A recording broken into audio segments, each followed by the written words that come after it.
Utah Lake and Great Salt Lake to the north are both remnants of ancient Lake Bonneville. Lake Bonneville was formed roughly 32,000 years ago and lasted until about 14,000 years ago.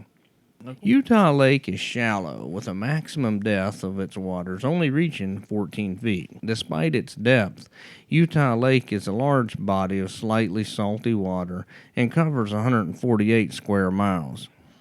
In the 1860s, residents near the lake began coming forward with reports of a lake monster. Isaac Fox spotted a reptilian creature about 25 to 30 feet in length while hunting near the lake in 1864. The animal had black eyes and a dog-like head.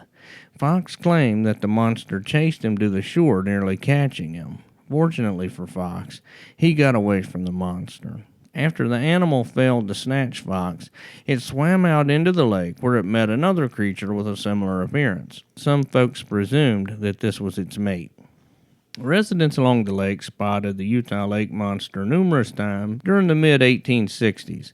In 1865, a lake monster was spotted near the northern end of the lake. In 1866, two men who were cutting hay saw a large yellow creature with dark spots and a red forked tongue. The pair fled in terror.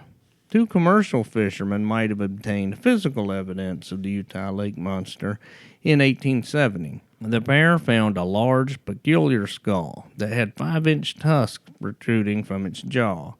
A Deseret News correspondent from Springville, Charles D. Evans, took possession of the skull and welcomed curious readers to see it for themselves. As you might guess, the weird skull that the fishermen found was not the end of the monster. A Church of Jesus Christ of Latter-day Saints bishop, William Price, and two traveling companions spotted the monster in 1871 on the western shore of Utah Lake.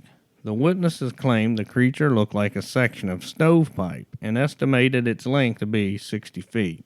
The Utah Lake monster took a brief hiatus, but resurfaced in 1880. Two boys, Willie Roberts and George Scott, had swam a fair distance out into the lake when they noticed something coming toward them.